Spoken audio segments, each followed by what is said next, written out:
Today the wind is very strong. The temperature is 18 degrees Celsius. But due to the wind, it feels colder than that. Since I established this temple 16 years ago, this is only the second time it's been so cool in April.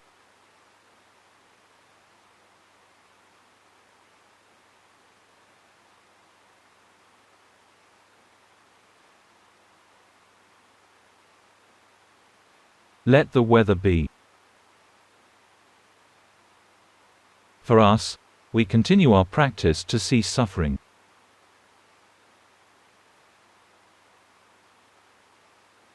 Cessation of suffering is called Nirodha. There are 5 levels of Nirodha.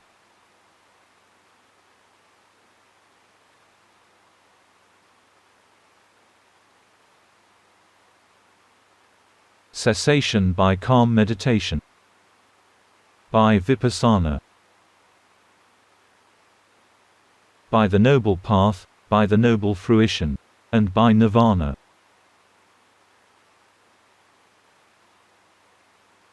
We need to practice. In particular, calmness, samatha, and insight, vipassana. What are their roles?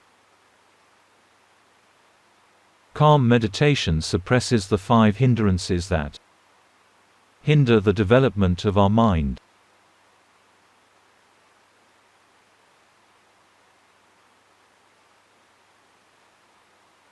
Such as sensory desire and ill will.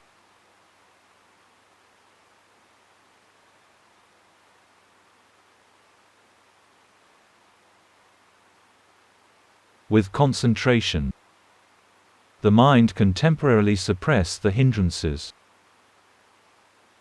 But to practice deep meditation is difficult.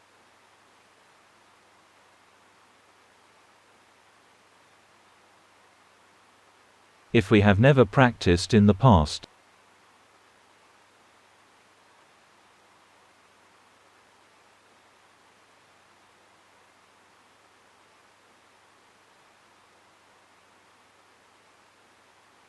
if we want calmness, the first step is finding a place that is suitable for calmness. The Buddha taught the monks to stay in secluded places.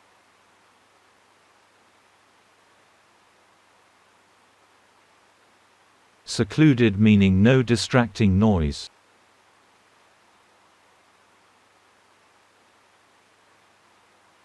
But in today's time it's quite rare. Most places are busy and loud. Noise is an enemy to the first level of deep centration. It can cause the mind to withdraw from concentration.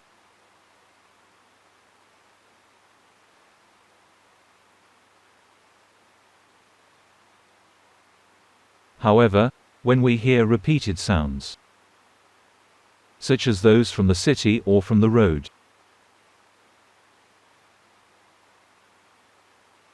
if we don't pay attention to them, then we could be in seclusion, even though it's never quiet in the city.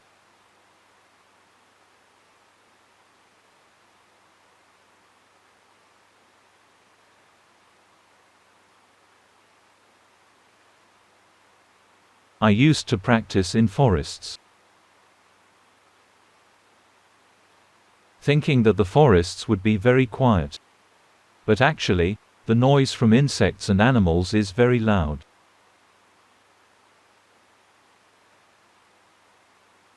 If we pay attention to the noise, it can be distracting. However, once we get used to it, we don't hear the noise anymore. So, even our home can become a secluded place.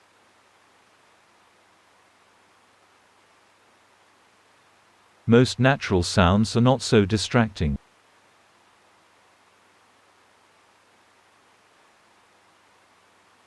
Only some unusual sounds such as lightning can startle our mind.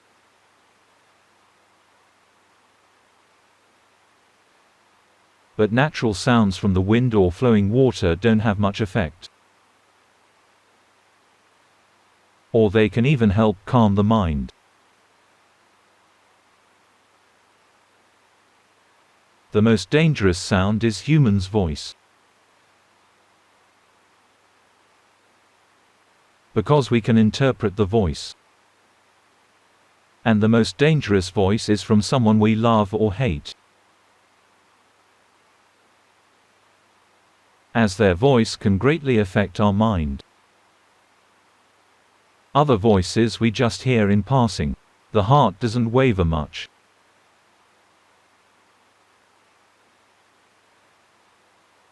So, during meditation, try not to love or hate anyone. Let go of all sounds. While meditating, don't think of those we love or hate.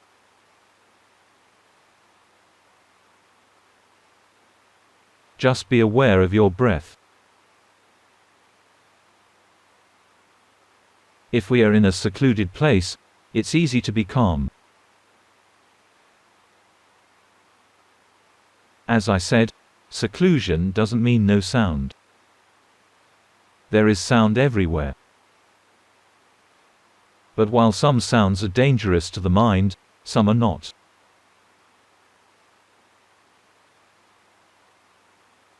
The Buddha taught that a woman's voice is the most dangerous sound for men.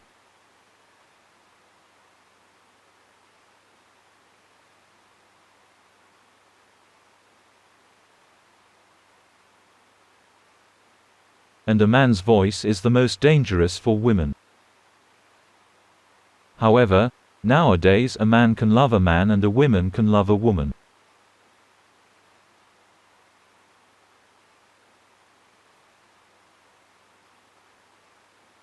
So, I'm using neutral words here. The voice from someone we love or hate. The sound that we love or hate is distracting. If possible, try to avoid it. Otherwise, try to get used to it instead.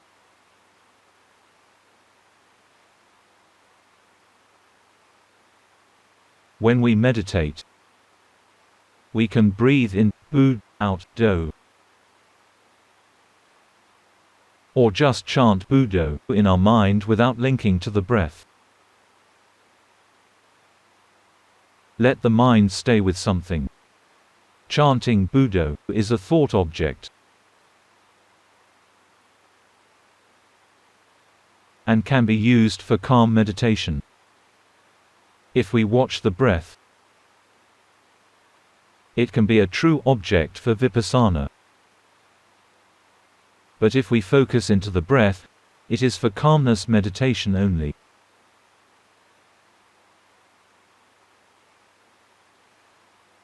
For example, we can breathe in bu, out do, and not care about any external noise. We just hear the internal chanting in our mind.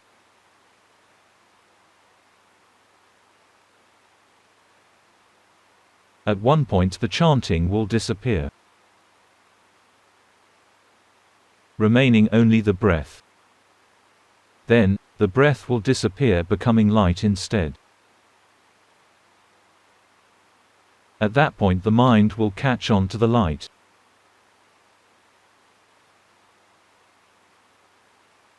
This is called vitakka. The mind enamored with the light is called vijara.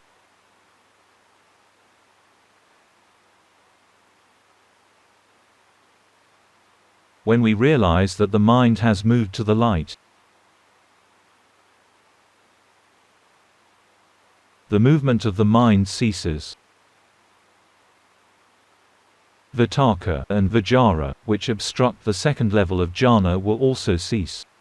Now we attain the second level of jhana.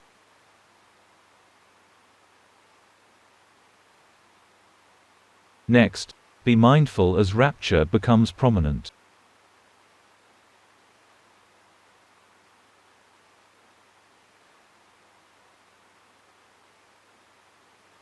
When rapture ceases, happiness becomes prominent and the mind enters the third jhana.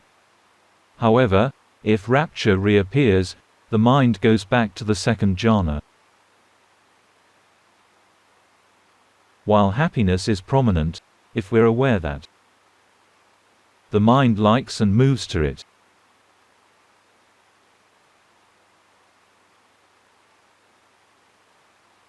the mind will let go of it. Equanimity becomes prominent, and we enter the fourth jhana. Happiness prevents entrance into the fourth jhana.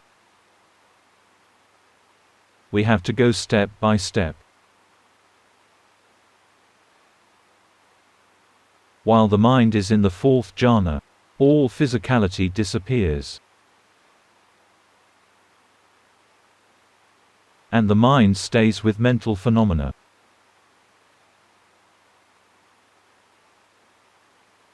This is cessation, nirodha, by calmness meditation.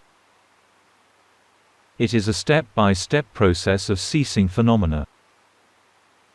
And the mind becomes equanimous.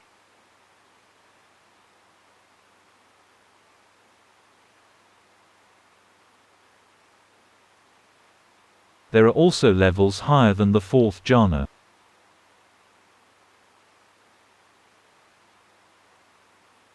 But most of us can't do it, so we don't have to learn it now.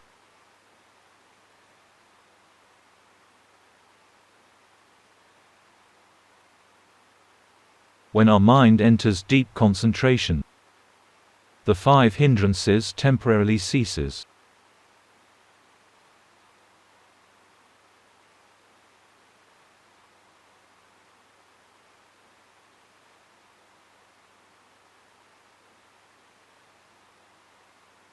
And the mind has the strength to continue vipassana.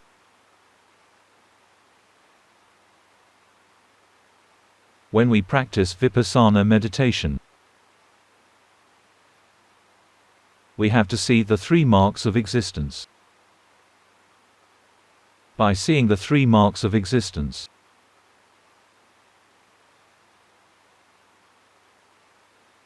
vipassana will develop wisdom that correct the wrong views that we previously held. For example, by seeing impermanence, we clear the wrong view of permanence. Ordinary people think there is a true self within us.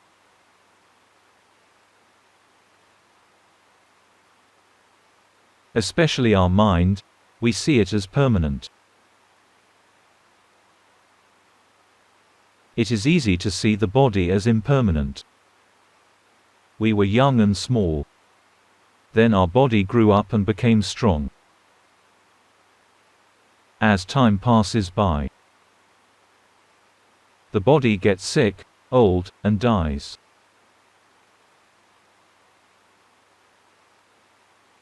Everyone has to die. So it's easy to see the body as impermanent. However, the mind is not a physical entity. So it's harder to see this characteristic. If we think the mind is permanent, we can't relinquish the belief in a self, Sakkaya Ditthi.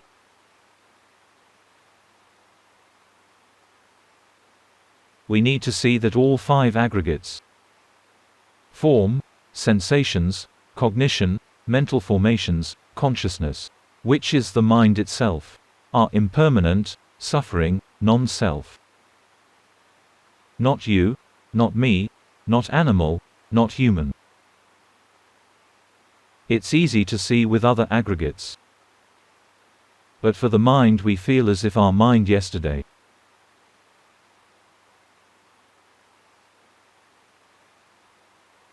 last year or even last life is the same with our mind today.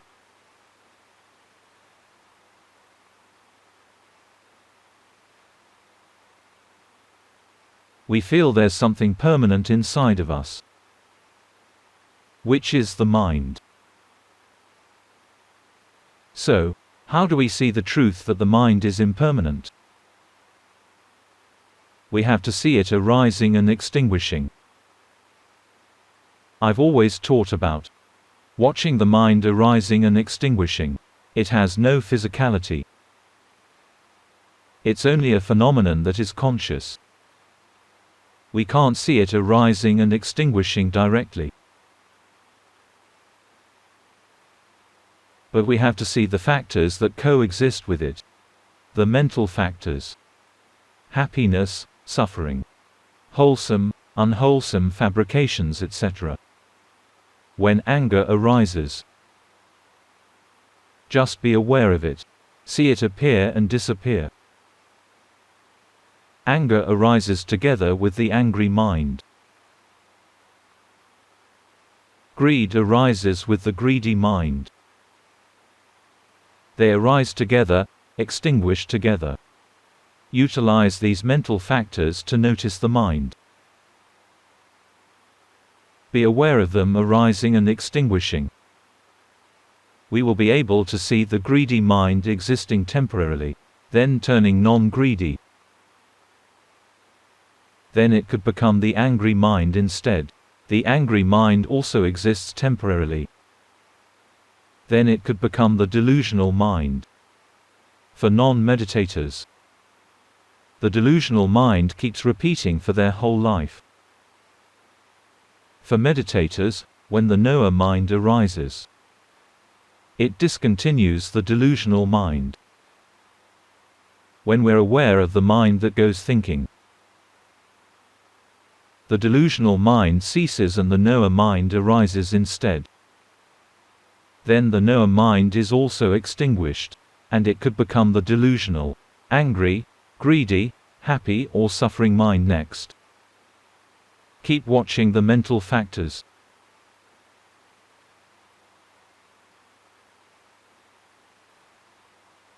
Because each factor is different. Happiness, suffering. Greed, non-greed. Anger, non-anger. Delusion, non-delusion. Restlessness, gloominess. Conditions are all different. The mind co-arises with these factors. One day we'll be able to see that the mind itself arises and extinguishes.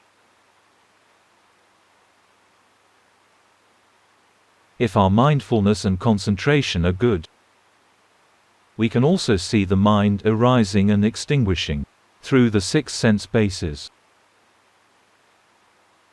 The seeing mind, listening mind,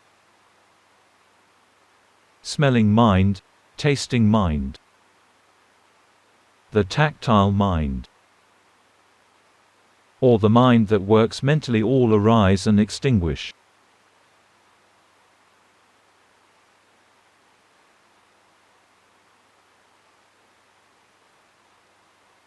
But this is more difficult to see. To practice simply, just be mindful of the angry, non-angry, the greedy, non-greedy, or the neutral mind. Whether the mind is happy, suffering, or neutral, be aware of it. Finally, we'll be able to see that the angry mind is one entity, but the non-angry mind is another. When our mindfulness and concentration are strong, we can see the mind arising, existing, and extinguishing, with a small gap that separate the old and new mind.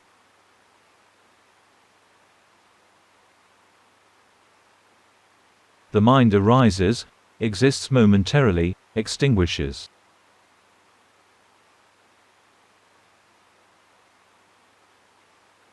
Then the next one arises. We'll see that there's no permanent mind. Each mind arises and extinguishes. Vipassana makes us see the truth of impermanence. We have the wrong view that the mind is permanent. No matter how many years or how many lives, it's the old one. as long as we see it as the same old mind. We still think it is our self and we can't clear the Sakkaya Ditthi. So, we have to practice the way I just taught you. See it arising and extinguishing, being impermanent. Vipassana extinguishes our wrong view that.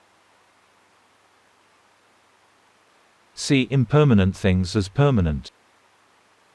Suffering as happiness. Non-self as self.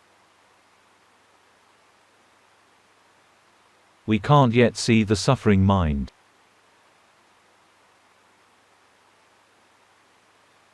We only see it as suffering when it merges with suffering. This is also correct. When it merges with suffering, it suffers. As we practice further, we will be able to see that no matter what the mind catches on to, even to happiness, suffering arises. What we thought to be happiness turns out to be suffering, because it's intrusive and something foreign to the mind. If we're able to see this, our wisdom has developed sufficiently. At first, we thought the mind has to merge with suffering. Then we see whatever the mind clings to, it suffers. We may think that if the mind doesn't cling to anything it won't suffer. As we practice further, the mind will mostly stay as the knower. But we'll see that the knower itself is suffering. And we can let go of the knower mind. It suffers as an intrinsic property of an aggregate. Not in that it has to cling to anything first.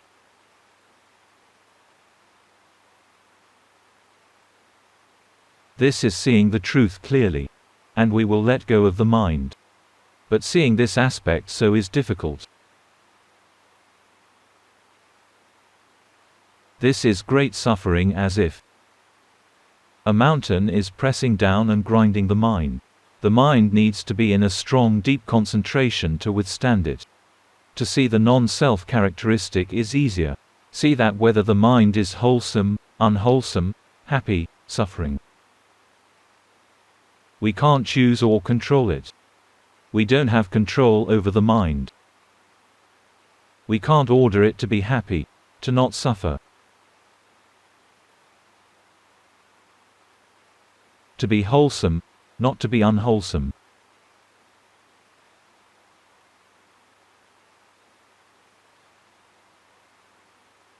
Keep watching the truth, and we'll see that the mind is not in our control.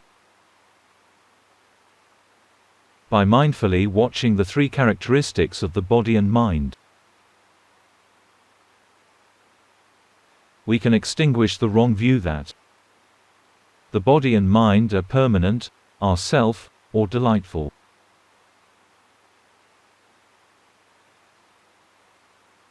This is the task of Vipassana. To extinguish wrong view. With sufficient Vipassana, we will get to the third type of Nirodha. The first type of Nirodha is using calmness meditation to extinguish the hindrances. The second type is using Vipassana to extinguish wrong views. Keep practicing and our mind will have more power. Finally, the noble path will appear. The noble path can't be concocted. It appears by itself once our precepts, concentration and wisdom are fulfilled up to the required level. For the stream enter, they have perfect morality, some concentration and some wisdom.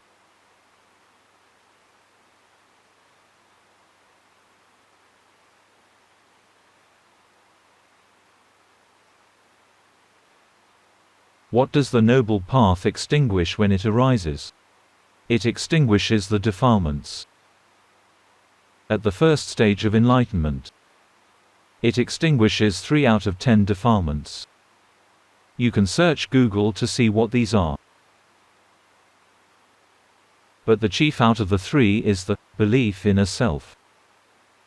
By practicing vipassana, seeing the truth of the physical and mental phenomena, we'll be able to abolish the wrong view of a self, seeing the five aggregates as our self as the aggregates, or our self existing outside the aggregates. Regular people have this wrong view. When the first stage of enlightenment arises, it's going to clear this wrong view. Also, it's going to clear our doubt whether the Buddha is real, whether his Dharma can bring us out of suffering, whether the noble enlightened people exist or not. People like to assume that this monk or that monk is a noble person. But this is all just nonsense. We have to practice being mindful, and we can become pure by ourselves.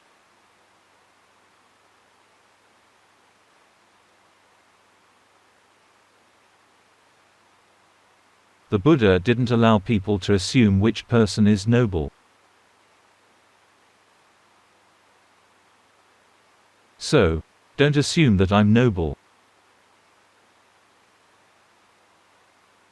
The only person who has the right to assign is the Buddha, and the person himself, herself. The noble one can know by herself how many defilements she has eliminated. Once eliminated by the noble path, those defilements won't come back. When the first stage of enlightenment arises, we will realize we don't have a self, and what the Buddha taught is true. The Buddha is real. The Dharma is real. The Sangha, noble people, who followed the Buddha's teaching till they reach enlightenment, is real.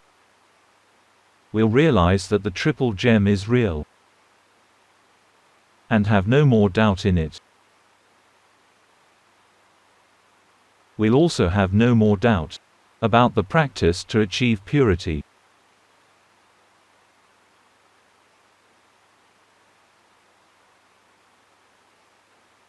Lay people have different practices, but the noble people will know that the right practice only consists of vipassana and calmness meditation. The four foundations of mindfulness will lead us to both vipassana and calmness. Outside of these two practices, there is no other way. We will be able to abolish three fetters.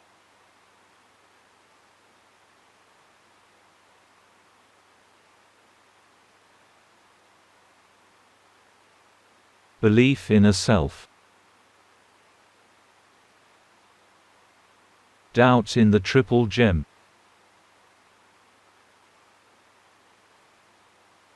And clinging to rites and rituals.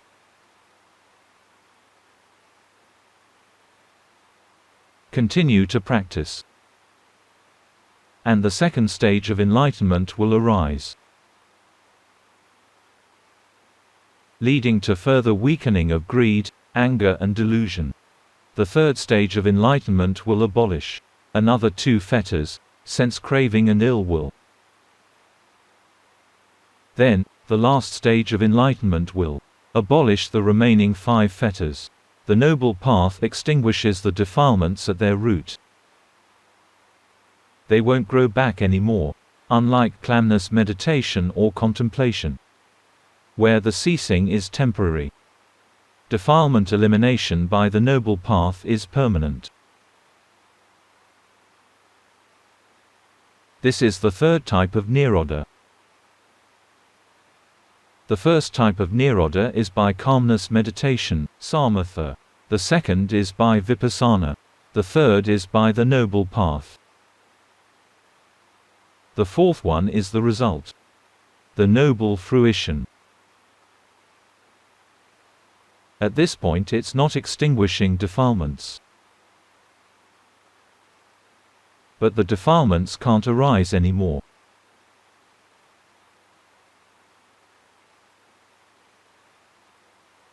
For example, we don't have to extinguish craving, because it can't arise anymore.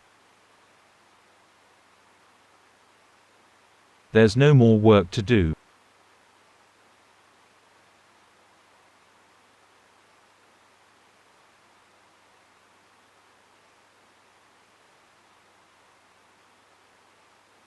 The fifth type of Nirodha is nirvana. Nirvana itself is eternal, never arising or extinguishing. But the mind that reaches nirvana extinguishes ignorance in the noble truths.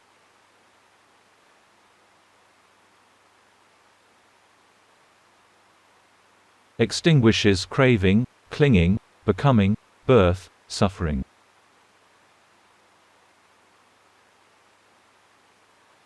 We'll get to see all of these by practicing samatha and vipassana. If we practice and get lazy or get bothered by lust,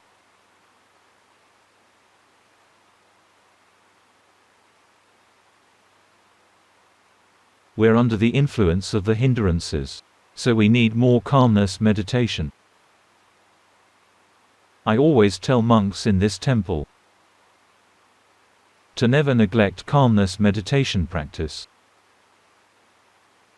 If lust is getting too strong, we can contemplate the foulness of the body, or contemplate death. Contemplating death is the ultimate move we could make.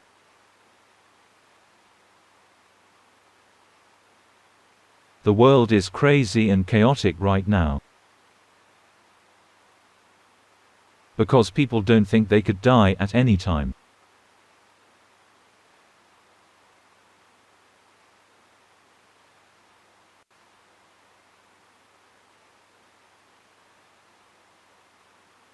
If we're aware of the hindrances,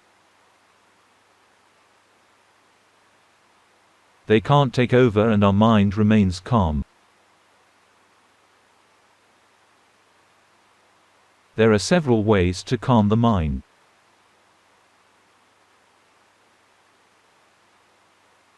One way is to enter the first stage of deep concentration.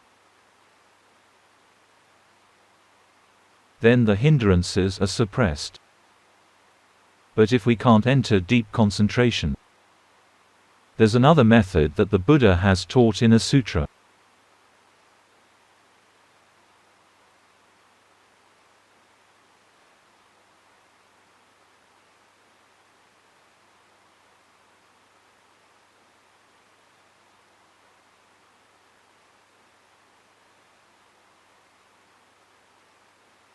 Where the Buddha taught a king Ajatasattu. The king was very much like us, very busy with worldly affairs.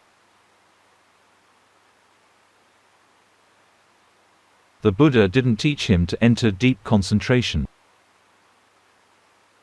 but taught him to be mindful of the hindrances. If lust arises, thinking of sensual happiness or worldly pleasure, just be aware of it and it will cease. If thought of hatred arises and we want to hurt others, just be mindful of it and it will cease. If our mind is restless or irritable, be mindful of it and it will cease. There's one specific kind of restlessness called kukutsia. This is when the mind yearns to be good or to be enlightened.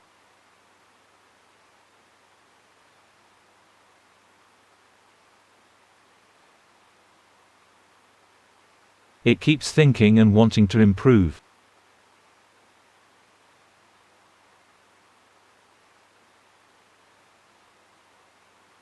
And the mind is depressed and gloomy. This is having kukutsia. When doubt arises, if it doubts how to practice, or if suddenly the mind turns gloomy and we doubt how to improve.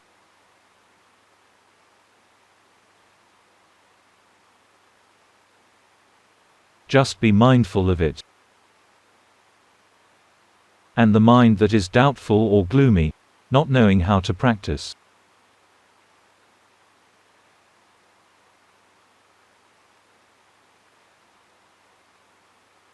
will automatically cease. If our mind has thina middha, it has no energy, is sluggish, dull and depressed. Just be mindful of it and it will cease. But sometimes the depressed mind doesn't go away. Because the mind is not neutral, being aware of it with hatred and wanting it to disappear. So, in cases when unwholesome conditions don't go away, just notice that the mind is not neutral, having aversion, not mindfulness.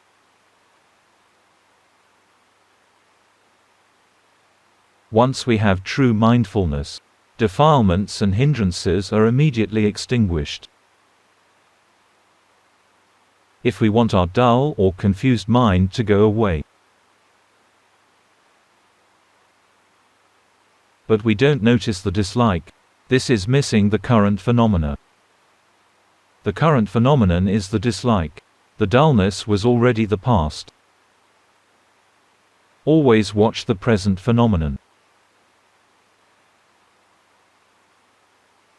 So, I have summarized Vipassana in one sentence.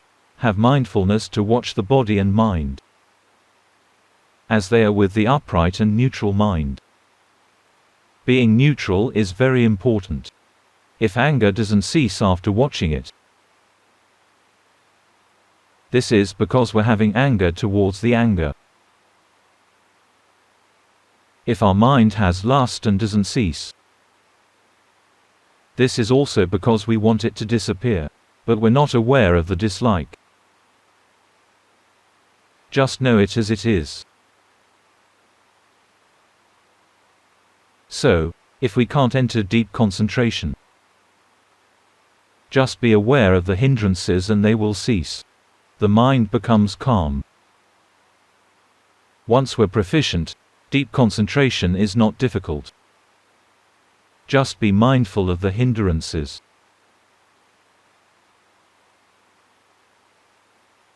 With the neutral mind, and the mind will be calm immediately. Then, we continue with Vipassana, to abolish the wrong view of the three characteristics. Next, the noble path and noble fruition will arise from seeing the noble truth. The noble truth is seen at the time the noble path arises. Its name foretells that it's the truth of the noble ones. Laymen should continue to watch the three characteristics. Once they are seen clearly, the noble truth will be understood.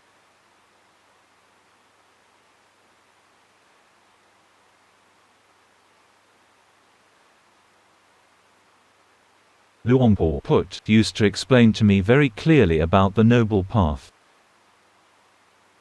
He said, when Kon Danya gained the first stage of enlightenment,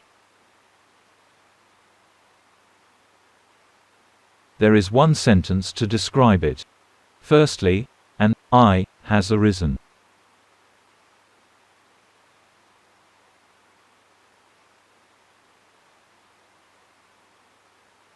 This is having the insight to see the actual phenomena.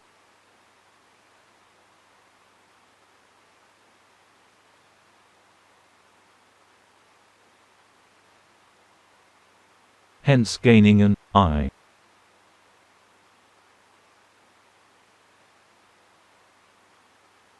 In the second part, the insight clearly sees the true nature of both physical and mental phenomena.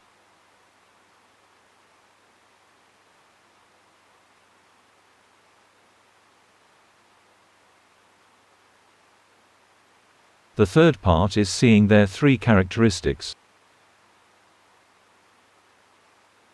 leading to wisdom, and the fourth part is seeing the noble truth. In the fifth part, a light has arisen. This is the process at the time the noble path and noble fruition arises. It's an actual occurrence.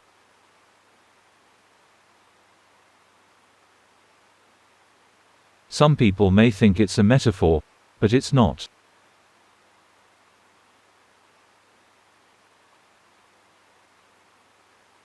It is really bright, without needing light from the sun or the moon. Keep practicing. At first, fight the hindrances. When any hindrance arises, just be aware of it with a neutral mind. And concentration will arise. With concentration, whether mindfulness is aware of the body or the mind, watch their three characteristics continuously. Finally, we will attain the results. We will reach the third, fourth and the fifth Nirodha, which is nirvana. The practice is not difficult but requires perseverance.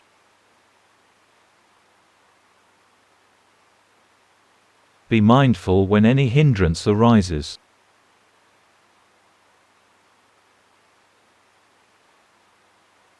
And it will cease. The knower mind will arise instead. The knower mind, samadhi, is the state which the mind is upright, staying with the body and mind without forcing it. With samadhi, the body will be seen as something known, impermanent, suffering, and non-self. The feelings will also be seen as something known, impermanent, suffering, and non-self. We need upright samadhi to be able to see their three characteristics. The texts say that right concentration, samadhi, is the proximate cause for wisdom. However, wrong concentration that makes the mind dull or drowsy will not lead to wisdom. Only the type where the mind automatically stays upright with the body and mind will lead to wisdom. With the upright mind, whenever mindfulness is aware of something, their three characteristics will clearly be seen. Next, mindfulness will look back at the mind, seeing the three characteristics of the mind itself. The new mind is the one to be aware of the previous mind that has just extinguished.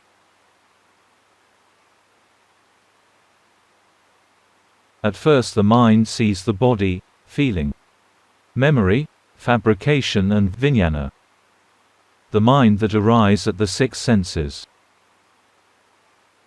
The mind can see the mind itself, because it is not a single entity. One mind arises to see and is extinguished. The next one arises and senses that the previous mind went to see. This is how the mind can be aware of the mind. That each one arises and disappears continuously. Keep practicing and one day we'll understand. I have been preaching the overall picture for all of you to see, so anyone at any level can know how to proceed, since so many people are coming to listen at the same time. I can't explain for each person individually.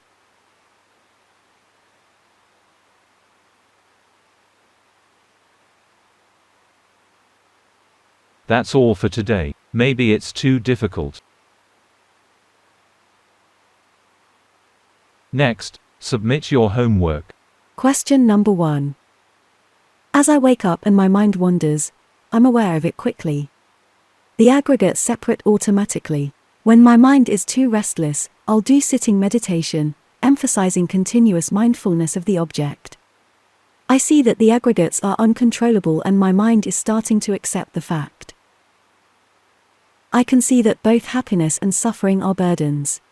When I'm aware of desire, I can let go, but soon my mind attaches again. Overall, my mind is more neutral. but I feel my mind still doesn't have enough energy. Please show me the path forward. Keep practicing. And when any defilement shows up, just be mindful of it. Notice that aversion is your dominant defilement.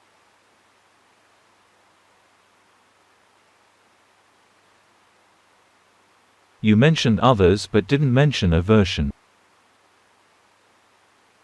Just be aware when you feel you don't like something. And your practice will improve.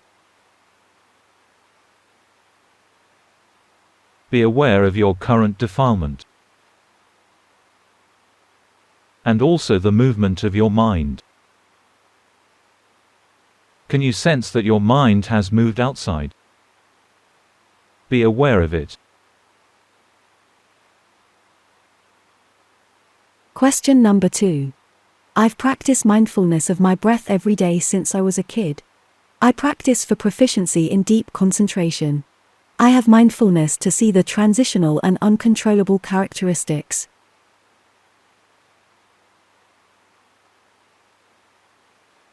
While in formless jhana, I only see the 4 components of jhana changing and nothing else.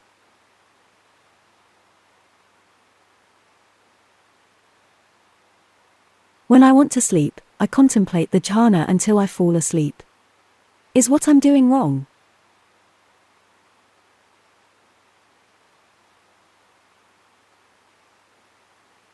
What you're doing is correct.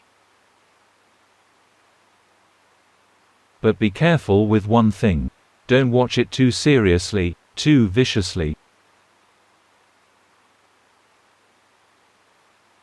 Just watch it with your normal mind. Don't make your mind dull. Can you notice that your mind still has dullness? When you exit from concentration, dullness also gets attached. This means your concentration practice has delusion. So, take notice that when you enter deep concentration, delusion, drowsiness are present. And they also comes out from concentration. One must practice the 5 proficiencies for deep concentration. Please try entering concentration.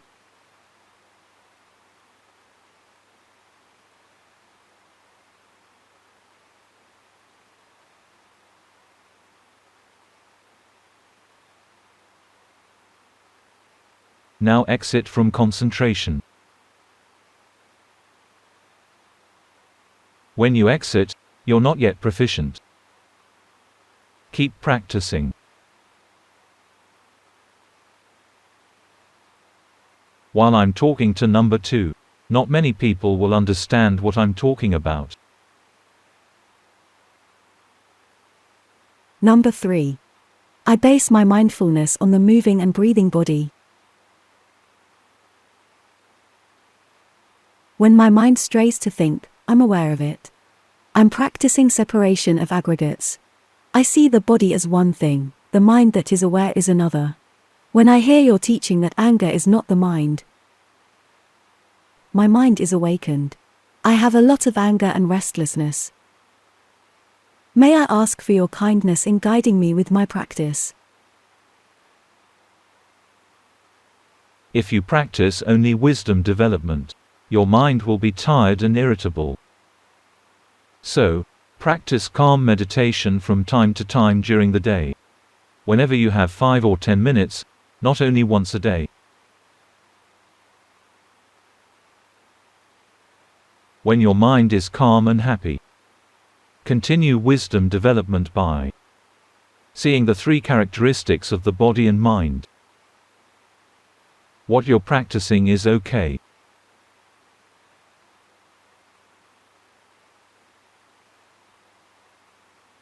Number 2, your mind is a bit overzealous,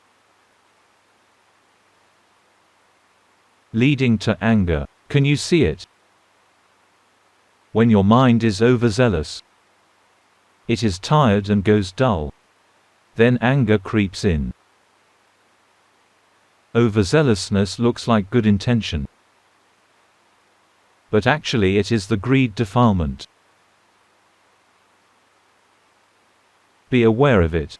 Right now you're fabricating your mind to be good and soft.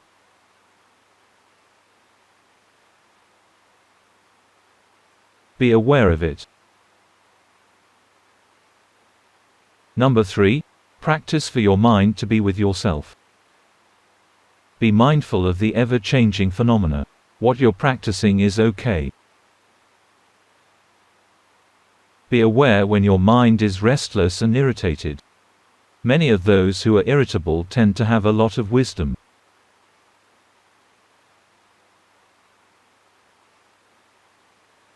So it's easier to see the non-self characteristic. If you watch suffering and impermanence, it may lead to more aversion. See that your body and mind work by themselves. So they are non-self.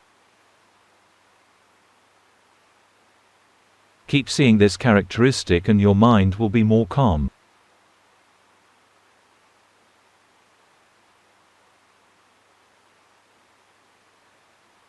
Question number 4.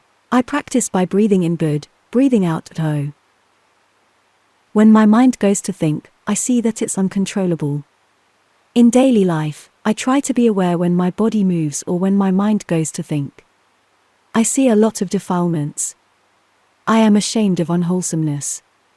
I don't want to do wrong to other people, especially through verbal means.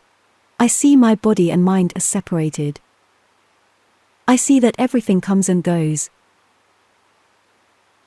Please give me some advice. What you're practicing is correct. But back off your mind a bit. You're lifting your mind like this. Look at my example.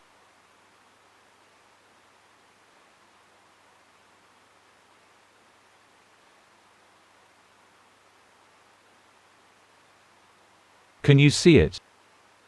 I copied your state of mind.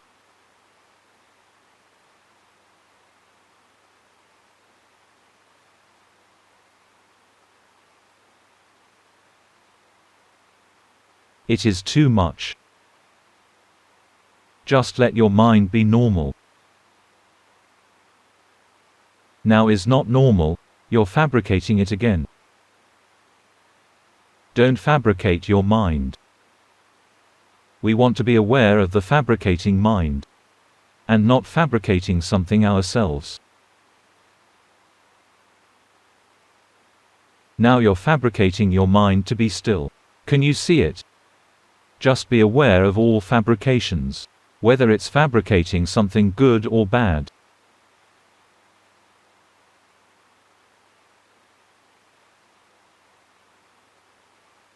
You're stuck with good fabrication. You want to be good, so you try to lift your mind higher up. Don't fabricate it. Just be aware of it. And your mind will be free from it. Overall, your mind is good, soft and bright. Number 2. Can you see that? You're overfocusing a bit. Question number 5. I practice breathing meditation for 1 hour in the morning and 1 hour in the evening. I can separate the aggregates. I base my mindfulness with chanting and with the body. I see anger arising from the middle of my chest and then disappear with varying durations. I see impermanence characteristics. I see the scariness of samsara. Please give me advice for further development. What you're practicing is okay. Your mind has developed a lot. Continue practicing for your whole life. The more you're aware of suffering, the more happiness you'll get. This world is full of suffering. But keep practicing for your mind to be calm and happy.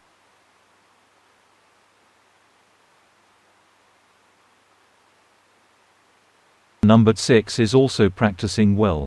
Question number 6. I practice walking meditation and chanting Buddha in my daily life. I still get lost for a long time, having lust, anger, delusion, and still sometimes act according to them. I try to watch the phenomena continuously despite difficulties.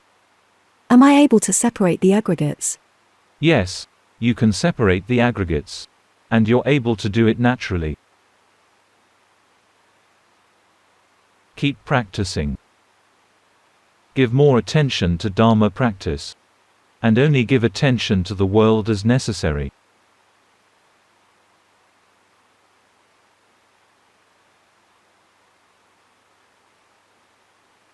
Set our goal in life to have less suffering. Until finally we can be free from suffering. Don't get too immersed with the worldly affairs.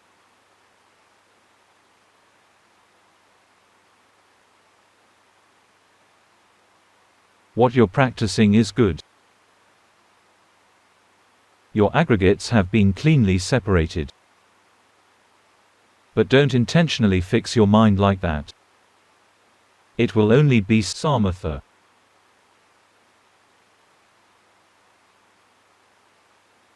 Let your mind work.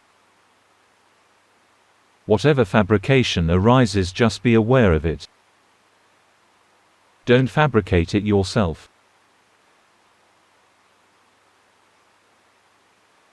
Now you're fabricating tightness by yourself. Can you see it?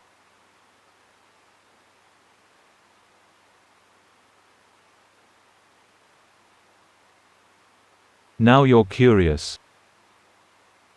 Be aware of the arising and extinguishing curiosity. From now on, whenever you don't understand, and curiosity arises,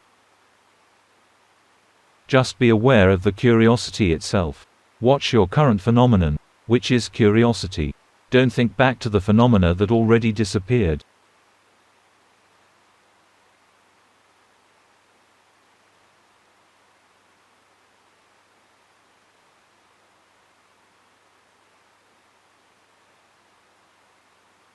You're doing well.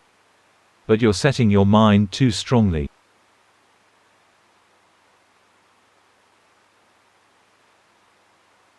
Question number 7. I'm a worrisome person. If I watch my breath, it's too restless, so I do walking meditation and watch my mind. I can see anger but not much lust or delusion. I try to watch desire but can't see it much because my desire and worries don't go away. Please give me some advice. As I said earlier, when we see defilements and they don't go away, it's because we have a new defilement that is the dislike.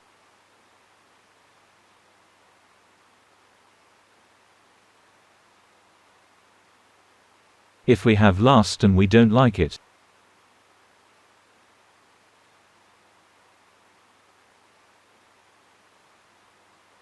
that lust is already the past.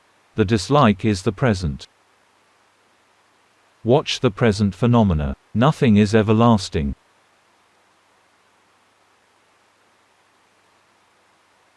Whether lust, anger, or ignorance, all phenomena, even wholesome ones, arise and extinguish.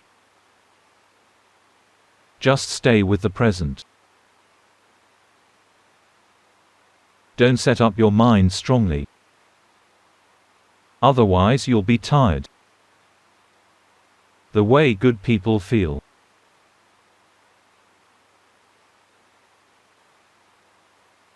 Now the condition has changed.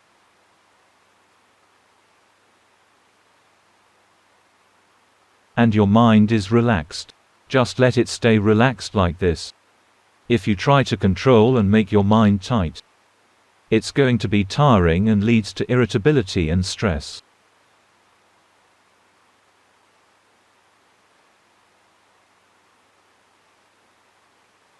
You're doing well. Your aggregates have separated, but you're holding on to your mind.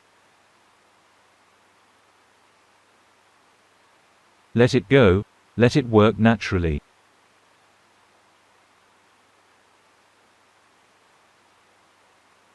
Now is a little better.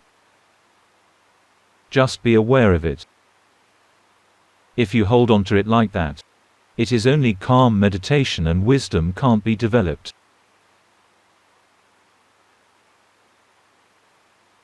Today we have many avid meditators. This is encouraging. Question number 8. I chant Buddha in daily life and do sitting meditation. My mind always goes thinking. I'm aware of it and think that it's impermanent, arising and extinguishing. After that, my mind stays still. If my mind is stubborn, I will open my eyes immediately. I have the desire to be good. Please give me some advice. The desire to be good is greed.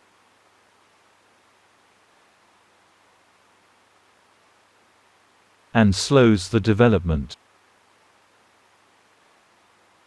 Just continue to be mindful of the current phenomena. Be mindful with the relaxed mind. Whether the phenomena are good, bad, happy, suffering. They are all the same. Arising and extinguishing. Everything arises and extinguishes. Nothing is under our control. Those with strong anger and wisdom should watch that nothing is under our control.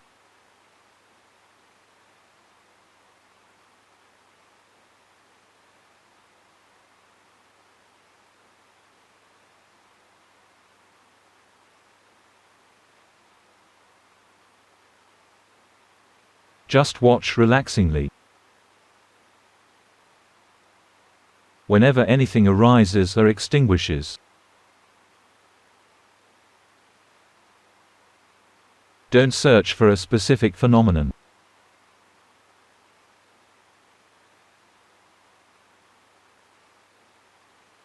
If your mind is empty, watch your body. And when your mind goes thinking, be aware of it.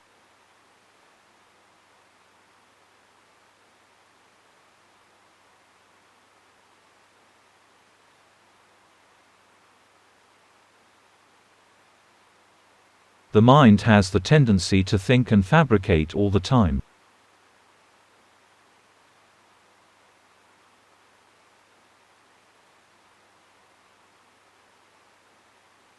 Meditators are not looking to change its nature. Whenever the mind thinks and fabricates, just be aware of it. Whether it fabricates good, bad, happiness, suffering, or tries to not fabricate. Don't fabricate anything. Just be aware of fabrications. Almost all meditators fabricate their mind to be good, to be empty, or try to not fabricate, which is just another fabrication. When we have mindfulness, we can see the working of defilements. After we sense something, defilements may follow.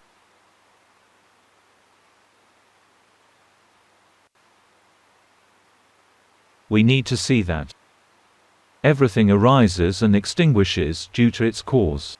Nothing is ours or ourself.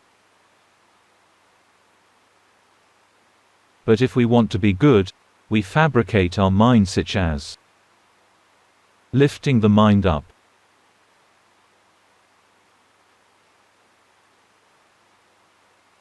or making the mind drowsy. The best mind is the normal mind. Whenever anything arises, Just be mindful of it. If we fabricate our practice, it's going to be tiring and suffering.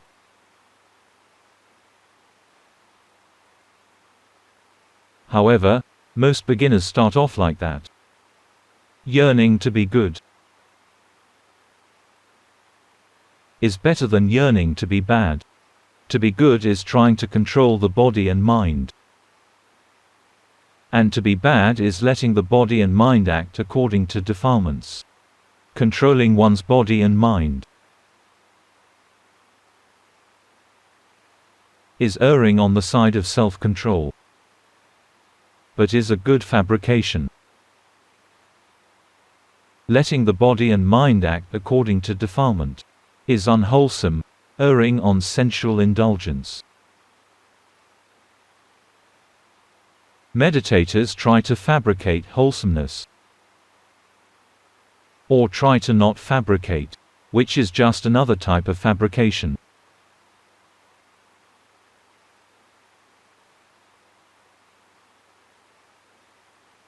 To fabricate wholesomeness is better than unwholesomeness. But if you're not aware of it, it slows the development.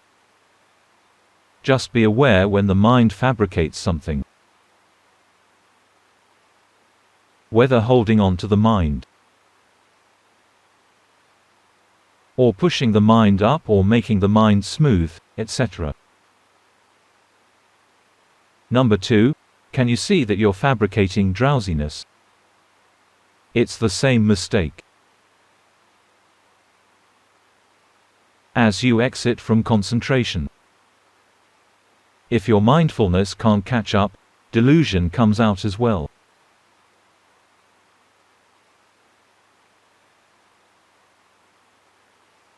Be aware of the fabrication, and one day we will be free from it.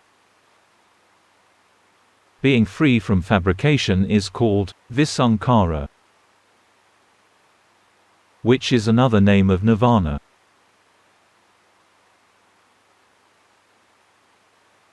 That is all for today.